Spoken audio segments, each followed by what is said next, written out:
सब्बासं स्वागतं. मम नाम विजय कुमारो. सर्वांचं स्वागत. माझे नाव विजय कुमार झुमरे, सहाय्यक प्राध्यापक भाषा व वाङ्मय संकुल, पाली विभाग. तर आज आपण या ठिकाणी MA या वर्गासाठी अभिधम्म पिटक हा विषय प्रस्तुत करत आहोत. अभिधम्म पिटक हा विषय समजून घेत आहोत. अभिधम्म पिटक हा पाली साहित्यातील त्रिपिटकामधील 3 पिटकापैकी महत्त्वाचा पिटक समजला जातो. पिटक या शब्दाचा अर्थ आहे पेटारे.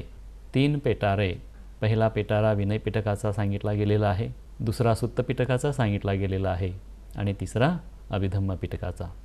पुण्यश्लोक अहिल्यादेवी होळकर सोलापूर विद्यापीठ सोलापूर अंतर्गत भाषा व वाङ्मय संकुलात पाली विभागामध्ये MA या वर्गासाठी अभिधम्म पिटक हा विषय घेतलेला आहे. अभिधम्म हा पिटक खूप महत्त्वाचा, खूप गंभीर, खूप गहन आहे. तर त्याविषयी आज आपण थोडंसं तात्विक स्वरूपामध्ये, एक सारांश रूपामध्ये जाणून घेणार आहोत. चला तर मग अभिधम्म पिटक म्हणजे काय हे जाणून घेऊयात. अभिधम्म पिटक या विषयी संक्षिप्त परिचय, पालीमध्ये त्याला आपण संक्षिप्त परिचयो असं म्हणू शकतो. अभिधम्मा म्हणजे मानवातील उच्चतम गुणांचा विकास करण्यासाठी विशेष असा मार्गदर्शक ठरणारा अभिधम्म आहे. आणि या अभिधम्मामध्ये अशा बऱ्याच गोष्टींचा अनेक ग्रंथांच्या आधारे तो प्रतिपादन केलेला आहे. अभिधम्म पिटकात मानवी जीवनास उत्तम असं मार्गदर्शन लाभतं. मानवता, समता, मैत्री याविषयी माहिती मिळते. अभि म्हणजे विशेष, उच्चतर, उच्चतम. मानवी जीवनाचा उच्चतम कल काय आहे, मानवी जीवनाचं उच्चतम ध्येय काय आहे, मानवी जीवनाचं उच्चतम आचरण काय आहे आणि ते कशा स्वरूपाचं आहे याविषयी आपल्याला अभिधम्म पिटकामध्ये उत्तम प्रकारे मार्गदर्शन मिळतं. धम्म म्हणजे विशेष अशा स्वरूपामधील भौतिक प्रवृत्ती किंवा मानसिक प्रवृत्ती ज्या मानवी जीवनामध्ये सतत प्रचलित असतात. मानवी जीवनामध्ये इवन प्रत्येक जीवसमूहामध्ये ही मानसिक प्रवृत्ती विद्यमान असते आणि ती सतत विकसित असते, विकसनशील असते. अशा या विशेष धम्माबद्दल अभिधम्मामध्ये आपल्याला वेळोवेळी प्रसंगानुरूप कशा स्वरूपाचे मानसिक प्रवृत्त्या बदलतात त्याविषयी गंभीर गहन स्वरूपामध्ये आपल्याला माहिती मिळते. अभिधम्म पिटकामध्ये एकूण 7 ग्रंथांचा समावेश करण्यात येतो. त्यामध्ये पहिला ग्रंथ आहे धम्मसंगिणी, दुसरा ग्रंथ आहे विभंग, तिसरा ग्रंथ आहे धातुकथा, तिसरा ग्रंथ आहे धातुकथा, चौथा ग्रंथ आहे पुगलपंयती, 5वा ग्रंथ आहे कथावत्तू, 6वा ग्रंथ आहे यमक आणि 7वा ग्रंथ आहे पठ्ठाण. या 7ही ग्रंथामधून अभिधम्म पिटक आपल्याला समजून घेता येतो. संक्षिप्त स्वरूपामध्ये आज आपण पाहणार आहोत अभिधम्म पिटक म्हणजे नेमकं काय आहे आणि त्यामध्ये काय समावेश आहे. तसं पाहायला गेलं तर अभिधम्म पिटकाचा अभ्यास करण्यासाठी खूप वेळ द्यावा लागतो. कमीत कमी 5 ते 7 वर्ष अभिधम्म पिटकाचा अभ्यास करता येतो असं अभ्यासामध्ये म्हणजे अभ्यासक्रमामध्ये नमूद आहे. तर याच्यामध्ये 7वा जो ग्रंथ आहे पठ्ठाण हा विशेष महत्त्वाचा भाग आहे आणि तो जवळपास 14,000 पानांचा ग्रंथ आहे. तर याची सुरुवात जी धम्मसंगिणीपासून या ग्रंथातून होते, धम्मसंगिणी या ग्रंथातून होते. तर या धम्मसंगिणीत पठ्ठाणातील विशेष काय आहे, पठ्ठाण या ग्रंथातील विशेष स्वरूप काय आहे याचं म्हणजे सुरुवात कशी होते याची एक थोडक्यामध्ये माहिती या धम्मसंगिणीतून सुरुवात होते. पठ्ठाण विषय समजून घ्यायचं असेल किंवा पठ्ठाणामधील मार्गदर्शन समजून घ्यायचं असेल, पठ्ठाणातील विषय समजून घ्यायचा असेल तर धम्मसंगिणीपासूनच सुरुवात करता येते. याच्यामध्ये विभंग धम्मसंगिणीच्या नंतरचा जो भाग येणार आहे, ग्रंथ येणार आहे, त्याच्यामध्ये धम्मसंगिणीतलाच थोड्याफार प्रमाणामध्ये विशेष असा काही विस्तृत स्वरूपामध्ये, विस्तारित स्वरूपामध्ये त्याचं विश्लेषण केलेलं आहे.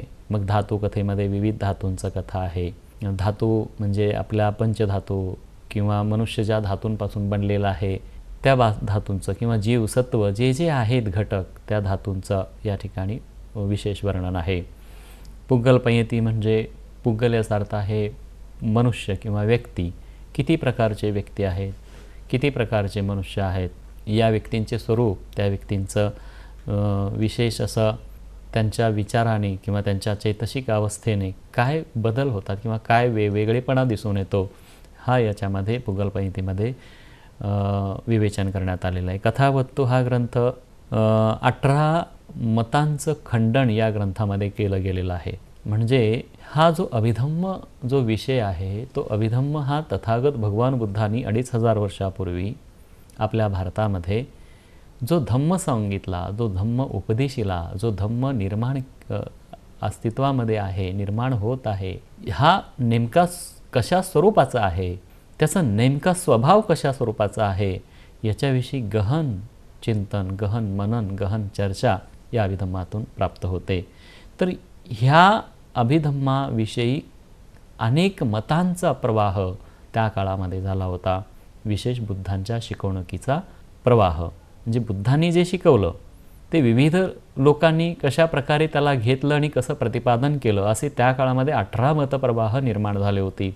आणि त्या 18 मतप्रवाहांचं या कथावस्तूमध्ये मोगलीपुत्ततीस्स या अर्हत भिक्षूंनी ते मांडलं गेलेलं आहे.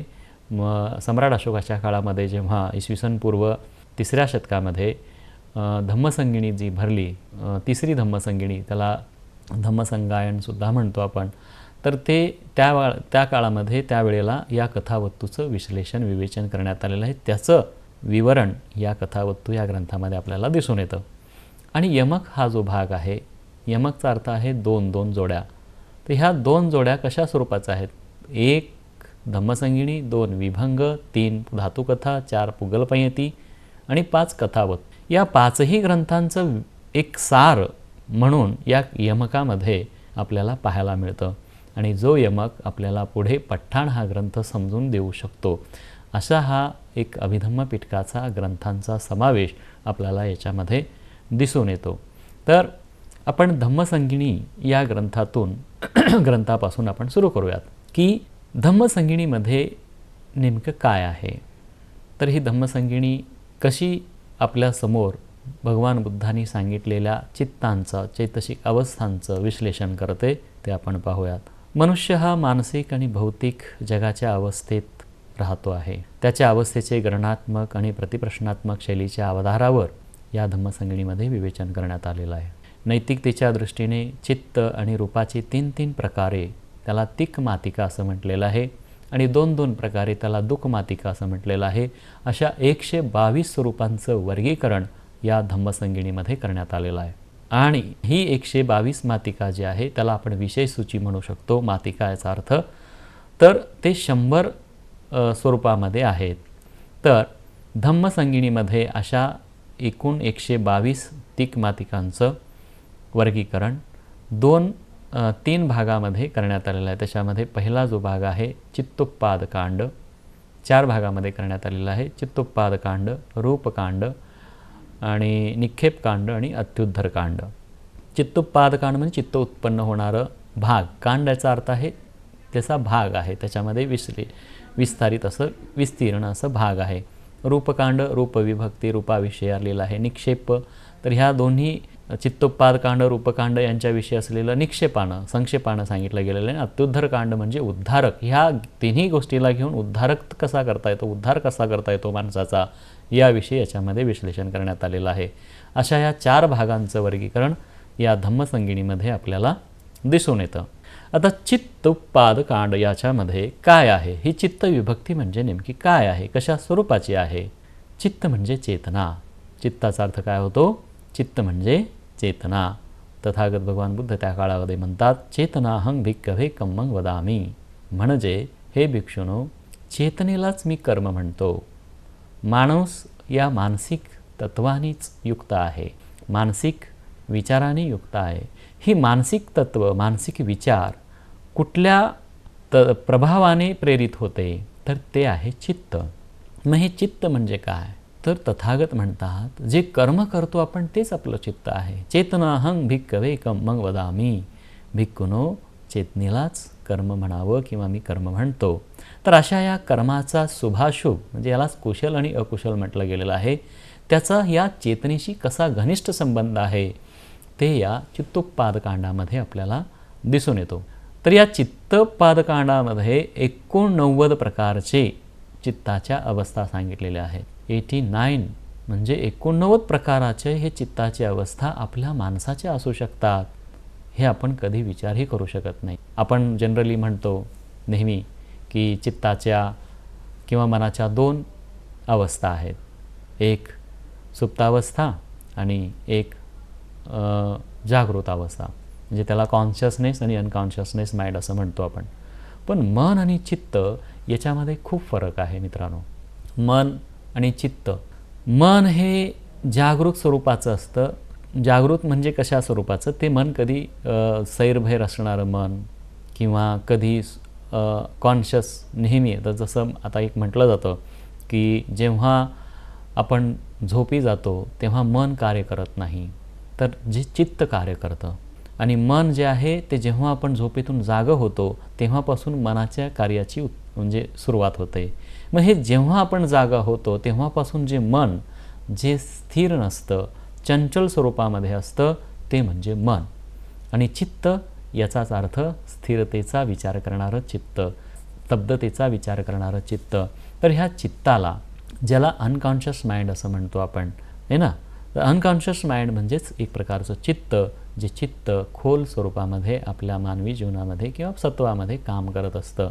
तर हे जे चित्त आहेत 89 प्रकारचे आपल्या कर्माच्या शुभाशुभ स्वरूपाने, कुशलता आणि अकुशलता, आपलं कर्म कसं असतं, एकतर वाईट किंवा चांगलं, चांगलं म्हणजे कुशल आणि वाईट म्हणजे अकुशल, अशा स्वरूपाचं चित्त. आणि ह्या चित्ताच्या अशा स्वरूपाने चित्ताचे प्रकार घडले गेलेले आहेत, ते म्हणजे 89 प्रकारचे चित्त. तर हे चित्ताच्या 4 प्रकारच्या भूमीने, भूमी याचा अर्थ आपण जमीन म्हणतो, पण भूमी याचा अर्थ इथे पाली साहित्यामध्ये किंवा पाली वाङ्मयामध्ये ते क्षेत्र असं म्हणूया, ते क्षेत्र किंवा ते एक प्रकारचं वलय त्याच्यामध्ये येतं. तर ह्या चित्ताच्या 4 भूमी आहेत की त्या अवस्थामधून ते चित्त त्यामध्ये प्रवेश करतं किंवा त्याप्रमाणे ते चित्त काम करायला लागतं. तर पहिलं जे 4 भूमीपैकी पहिलं जी भूमी आहे, पहिलं जे चित्त वलय आहे किंवा चित्त क्षेत्र आहे, तर त्याला कामावचर भूमी म्हटलेलं आहे. तर कामावचर भूमी म्हणजे काय, कामावचर, तर याच्यामध्ये बघा पाली साहित्यामध्ये बरेच असे शब्द आहेत की ते आताच्या प्रचलित भाषेमध्ये थोड्याफार प्रमाणामध्ये बदल आहेत, परंतु जास्त प्रमाणामध्ये आपल्याला लक्षात येतं. अर्थात त्याचे अर्थही काही बदल आहेतच, नाही असं नाही. पण ह्या कामावचर भूमीमध्ये नुसतं काम म्हटलं तर आपण एकतर वर्क म्हणतो किंवा एक मानवी जीवनाचा, एक कामजीवनाचा एक विचार करतो. तर अशा प्रकारे मानवाची किंवा जीवाची किंवा सत्वाची उत्पत्ती ही कामावचराच्या किंवा कामछंदाच्या विचाराने झालेली आहे. म्हणजेच काय, का हा जीवन प्रवाह जो आहे तो कामनानी युक्त आहे. कामनानी युक्त म्हणजे प्रत्येक कामना आहेत, प्रत्येक इच्छा आहेत, अनेक इच्छा आहेत, ज्या इच्छांचा प्रवाह कधी संपणाराच नाही आहे. असा हा जन्मापासून मृत्यूपर्यंत या कामनांची पूर्तताच आपण करत राहतो. ह्यालाच कामावचर भूमी असं म्हटलेलं आहे. कारण का, एक कामना उत्पन्न झाली, ती परिपूर्णता झाली नाही झाली तोपर्यंत दुसरी कामना उत्पन्न होते, तिसरी कामना उत्पन्न होते. अशा कामनांच्या पूर्ततेच्याच मागं आपण जन्मापासून ते मृत्यूपर्यंत मागे लागलेला असतो. म्हणून या अतृप्त कामना, ह्या कामनांचा लोक, यालाच आपण कामावचर भूमी म्हटलेलं आहे, की ज्या कामनांच्या भूमीमध्ये आपण चित्ताची समताच आपल्याला प्राप्त करता येत नाही. म्हणजेच आता मगाशी मी म्हणालो की जेव्हा आपण जागं झालो तेव्हा जागा झाल्यानंतर जे मन आपलं सैरभैर चंचलतेचं चित्त काम करतं, ते चित्त स्थिर होऊच देत नाही, स्तब्धता प्राप्तच करू देत नाही, स्थिरता प्राप्तच होऊ देत नाही. अशा या कामनांच्या पूर्ततेमागे एक मनात विचार आला की दुसरा मनात येतो, तिसरा मनात येतो, चौथा विचार येतो, पाचवा विचार, अशा विचारांच्या शृंखला, इच्छांच्या शृंखला, कामनांच्या शृंखला सतत झोपेपर्यंत आपल्याला त्या विचार कामनांची सतत पाठलाग करावा लागतो किंवा ते आपला पाठलाग करत असतात किंबहुना असंही म्हणू शकतो आपण. कारण आपणच त्याला चालना दिलेली असते की बाबा हे झालं तर ते झालं तर हे असं झालं नाही, ते तसं झालं नाही. आणि मग जेव्हा या सर्व दिवसभरातल्या ज्या विचारांच्या कामनांच्या इच्छा अपेक्षा अपूर्ती झाल्या नाही, तर मग रात्रीच्या वेळेला जेव्हा हे मन थकून जातं काम करून करून दिवसभरामध्ये, आणि मग थकून गेल्यानंतर आपण झोपी जातो. आणि मग झोपी झाल्यानंतर जे चित्त, अनकॉन्शियस माइंड ज्याला आपण म्हणतो, ते चित्त उत्पन्न होतं म्हणजेच काय की हे मन काम करायचं बंद होतं, वरवरचं मन, त्याला कॉन्शियस माइंड म्हणतो.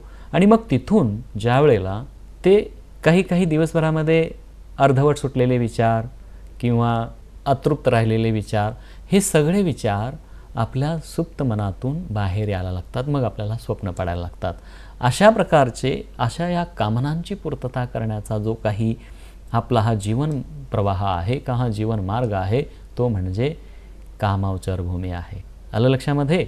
तर हे असं कामावचर भूमीमध्ये आपला हा जीवन प्रवाह कामनांच्या पूर्ततेच्या मागं लागलेला आहे, म्हणून याला आपण कामावचर भूमी असं म्हणू शकतो. आता ह्याच कामावचर भूमीमधून पुढच्या 3 भूमीमध्ये, पुढच्या 3 चित्तांच्या अवस्थामध्ये कसं जाता येतं ते या रूपावचर भूमीपासून आपल्याला पाहता येतं. जेव्हा मनुष्य या कामावचर भूमीमध्ये एखाद्या क्षणाला, एखाद्या मिनिटाला, एखाद्या वेळेला स्थिर होतो, सजग होतो, विचार करायला लागतो, अरे हे चुकीचं आहे, हे आपण असं करायला नाही पाहिजे, आपलं मन असं चुकीचं विचार करू शकत नाही, आपण तसं करायला नाही पाहिजे, तर आपण चांगला विचार केला पाहिजे, कुशल विचार केला पाहिजे, शुभ विचार केला पाहिजे, की जेणेकरून आपलंही कल्याण होईल, आपलंही भलं होईल, तर इतरांचंही भलं होईल. जेव्हा आपण विचार करायला लागतो तेव्हा आपण चांगल्या मार्गावर जायला सुरुवात करतो. मग कुठे आहे हा चांगला मार्ग? तर ह्या रूपावचर भूमीपासून सुरुवातीला रूपावचर भूमी म्हणतात. रूपावचर भूमीमध्ये याच भूमीला ध्यानभूमी म्हणतात किंवा स्थिर चित्त असं म्हणतात. कारण का? आपलं चित्त तिथं एक प्रकारे स्थिर झालेलं असतं, आपलं चित्त तिथे एक प्रकारे स्थित झालेलं असतं, की ते चित्त जे सैरभैर असलेलं मन चित्ताला स्थिर करायला चान्सच देत नाही, संधीच देत नाही. पण जेव्हा मन तिथं थांबतं आणि चित्त जेव्हा उत्पन्न होतं, तेव्हा चित्त विचार करायला लागतं की तिथे थांबायला हवं, आपण विचार करायला हवा, आपण चांगली गोष्ट समजायला हवी. या विचाराने रूपावचर भूमीमध्ये चित्त उत्पन्न होतं. अशा प्रकारे रूपावचर शब्द ध्यानाच्या अर्थाने कर्मस्थान, रूपवान पदार्थ किंवा भौतिक जगातील कोणतेही दृश्य रूप पदार्थ यालाच रूपावचर. कारण का? हे जे पदार्थ आहेत, हे जे रूप आहेत किंवा भौतिक घटक आहेत, याला अनुसरूनच मनुष्य पुढे जातो आणि हेच रूपासंबंधित चित्ताचे ध्यान आहेत आणि यालाच रूपावचर भूमी म्हटलेलं आहे. रूपावचर भूमीनंतर मग अरूपावचर भूमीमध्ये चित्त काम करतं. चित्त बाह्य दृश्य रूपाच्या पदार्थापासून, चिंतनापासून दूर होतं आणि मग आंतरिक चित्तामध्ये किंवा रूपरहित आलंबनाला चिंतन करायला लागतं, मनन करायला लागतं. बाह्य स्वरूप सोडून देतं, ते बाह्य रूप, बाह्य आकार, बाह्य पदार्थ सोडून देतं. कारण आता समजा आपल्याला एक चांगलं मार्ग जायचा आहे, मला शांती प्राप्त करायची आहे, मग आपण एका विहारामध्ये, मंदिरमध्ये, देवळामध्ये जातो. तिथे मग ईश्वर असेल, बुद्ध असेल, भगवान असेल, त्यांचं रूप पाहतो. ते रूप पाहतो कशासाठी? की आपण ठरवलेलं आहे की मला चांगल्या मार्गावर, देवत्वाच्या मार्गावर, शुभ मार्गावर, कुशल मार्गावर जायचं आहे. आणि मग जेव्हा ते सुंदर रूप पाहिलं, त्या रूप पाहिल्यानंतर आपण मनामध्ये एक चांगुलपणाची, चित्ताची भूमिका निर्माण करायला लागतो. इथे अरूपावचर भूमी निर्माण होते. अशा प्रकारे या चित्ताच्या बाह्य दृश्य रूपाला दूर सारून मनुष्य आंतरिक मनाला साथ घालतो, आंतरिक चित्ताला साथ घालून तिथून तो चांगल्या भूमिका निर्माण करायला लागतो, ते अरूपावचर भूमी. ज्याप्रमाणे आकाशाची अनंता किंवा शेवटी अशी सूक्ष्म अवस्था जिथे चेतनापण म्हणजेच त्याला आपण कॉन्शियसनेस म्हणतो, होणे न होणे निर्धारण केलं जाऊ तसे हेच चित्ताची अरूपावचर भूमी आहे. म्हणजे जे चेतना आपल्या मनामध्ये उत्पन्न होते, जे रूप पाहून झाल्यानंतर रूपाला आपण विसरून जातो, पण जी या रूपाच्या आलंबनाने, रूपाच्या आधाराने जेव्हा आपण जे मन किंवा चित्त विचार करायला प्रवृत्त होतं, चांगुलपणाचा मार्ग काय आहे, कुशलतेचा मार्ग काय आहे, आपल्याला दुःखमुक्तीचा मार्ग कसा येतो, आपल्याला संकटमुक्तीचा मार्ग कसा येतो, ह्या विचारावर जेव्हा किंवा आपल्याला कसं चुकीचं करता येणार नाही, कसं चांगलं करता येईल, कशा पद्धतीनं चांगलं वागता येईल, हा जो विचार मनुष्य करायला लागतो तो म्हणजे अरूपावचार भूमीचा मार्ग आहे. आणि शेवटचा जो भूमीचा मार्ग आहे तो आहे लोकोत्तर भूमी. आणि मग जेव्हा हा स्वतःला प्रेरित करून चांगल्या मार्गाचं अनुसरण करायला लागतो तेव्हा तिथे त्या व्यक्तीची, त्या साधकाची, आता तो तिथे साधक होतो, कारण स्वतःच्या भूमीला, स्वतःच्या चित्ताला तो योग्य प्रकारे आचरण करायला, अत्तसम्मापणेधीच असं तथागतांचं पाली साहित्यामध्ये उच्चारण आहे. अत्तसम्मापणेधीच एतं मंगलमुत्तमं. म्हणजे चुकीचं मार्ग अनुसरण न करता चांगलं मार्ग अनुसरण करण्यासाठी स्वतःला तिथे ढालणं, स्वतःला तिथे प्रेरित करणं आणि स्वतः जाणं, अनुसरण करणं, या इथेच आपलं मंगल आहे. मग त्या मंगलच्या विचाराने लोकोत्तर भूमीमध्ये चित्त काम करायला लागतं. ती चित्ताची लोकोत्तर भूमी आहे. तर इथे योगी किंवा साधक असं राहतो. तो अनित्य काय आहे, दुःख काय आहे, अनात्म काय आहे. अनित्य म्हणजे काय, शाश्वत स्वरूपाचं काय राहणार आहे का या जगामध्ये, नित्य स्वरूपाचं काय राहणार आहे का या माझ्या जीवनामध्ये किंवा जगामध्ये, तर त्याविषयी तो जाणून घेऊ लागतो. दुःख काय आहे, दुःख प्रत्येक जीवनामध्ये तथागतांनी 4 आर्य सत्य सांगितली. दुःख या जीवनामध्ये आहे, दुःखाचं कारण आहे, दुःख दूर करता येतं आणि दुःख दूर करण्याचा मार्ग आहे तो सदाचाराचा मार्ग आहे, आर्य अष्टांगिक मार्गाचा विचार आहे, अनुसरण आहे. तर ह्याने आपल्याला दुःख दूर करता येतं किंवा दुःख थांबवता येतं आपल्या जीवनातील. अशा प्रकारे दुःख आणि अनात्म, माझं काय आहे, अनात्मचा अर्थ आहे अनत्त, माझं काय आहे, माझं काहीच नाही, माझं मन नाही, माझं आत्मा नाही, मी स्वतः नाही, माझं नाव नाही, काय नाही, असं अनात्मतेचा बोध जेव्हा त्याला चिंतनातून करतो त्यावेळेला तो निर्वाणरूपी आलंबनाचे ध्यान करू लागतो. तो मुक्ततेच्या मार्गावर ध्यान करू लागतो आणि त्यामुळे त्याच्या सर्व इच्छा नष्ट होतात, सर्व आशा, अपेक्षा, वासना, आसक्ती, मोह, लोभ, जे काही विकार आहेत चित्तातील ते नष्ट हळूहळू होतात आणि तो आपल्या या बंधनाला, कामरूपी बंधनाला, कामनांच्या परिपूर्ततेच्या साठी आलेल्या बंधनाला तो तोडतो आणि तो सर्वोत्तम भूमीमध्ये पोहोचतो. ती सर्वोत्तम भूमी म्हणजेच साधकाची किंवा त्या व्यक्तीची लोकोत्तर भूमी आहेत. या संबंधात 4 आर्यमार्ग सत्य आणि त्याच्या फलप्राप्तीशी आहे, जे म्हणजे श्रोतापत्ती, सकृदागामी, अनागामी आणि अरहत फल. श्रोतापत्ती मार्गामध्ये साधक पहिल्या एकूण 10 संयोजनापैकी 10 बंधनापैकी एक बंधनं दूर करत करत तो अरहत होतो, म्हणजे जीवनमुक्त होतो, तो दुःखमुक्तीला प्राप्त होतो. चित्त, लोभ, द्वेष आणि मोहाकडे तो पुन्हा येऊ शकत नाही. अशा प्रकारे हे 4 प्रकारच्या चित्तांच्या भूमी म्हटलेल्या आहेत, त्या 89 प्रकारच्या चित्ताच्या अवस्थेने गुंडाळलेला आहे. म्हणजे कामावचार भूमीमध्ये, रूपावचार भूमीमध्ये, अरूपावचार भूमीमध्ये आणि लोकोत्तर भूमीमध्ये, या 4ही प्रकारच्या भूमीमध्ये हे 89 प्रकारचं चित्त कसं फिरतं हे याच्यामध्ये दाखवलेलं आहे. आता मी तुम्हाला पुढची जी स्लाईड दाखवतोय, म्हणजे स्क्रीन दाखवतोय, त्याच्यामध्ये 89 प्रकारचे चित्त कसे विभागले गेले आहेत ते पहा. कामावचार भूमीमध्ये एकूण 54 प्रकारचे चित्त आहेत, रूपावचार भूमीमध्ये एकूण 15 प्रकारचे चित्त काम करत आहेत, अरूपावचार भूमीमध्ये एकूण 12 प्रकारचे चित्त काम करत आहेत आणि लोकोत्तर भूमीमध्ये एकूण 8 प्रकारचे चित्त काम करत आहेत. आता पुन्हा या चित्तांचं वर्गीकरण केलेलं आहे. 54 प्रकार चित्त हे कामावचार भूमीमध्ये आहेत. पहा किती चित्त तिथं काम करतं. त्याच्यामध्ये 12 चित्त जे आहेत ते अकुशल चित्त आहेत आणि 8 जे आहेत कुशल चित्त आहेत. 12 जे चित्त आहेत ते अकुशल चित्त आहेत आणि 34 अव्याकृत चित्त आहेत त्याच्यामध्ये. तर 8 हे कुशल चित्त आहेत, 12 हे अकुशल चित्त आहेत. 12 × 8 = 20 झाले आणि 12 × 8 = 20 आणि 34 असे 54 प्रकारचे चित्त कामावचार भूमीमध्ये काम करतात. अशा प्रकारे रूपावचार भूमीमध्ये देखील 15 चित्त काम करतात. 10 प्रकारचे अव्याकृत चित्त आहेत आणि 1 क्रियाचित्त आहे. अशा प्रकारे 15 रूपावचार भूमीमध्ये आहेत, 12 अरूपावचार भूमीमध्ये आहेत आणि लोकोत्तर भूमीमध्ये 8 कुशल चित्त, 4 कुशल चित्त आणि 4 अव्याकृत चित्त असे 8 चित्तांचा ज्याच्यामध्ये लोकोत्तर भूमीमध्ये समावेश होतो. असे 89 प्रकारचे चित्तांच्या अवस्था आपल्याला या ठिकाणी या अभिधम्म पिटकाच्या धम्मसंगिनीमध्ये सांगितल्या गेलेल्या आहेत. तेव्हा आपण आज इथेच थांबूयात. तोपर्यंत सर्वांना शुभकामना.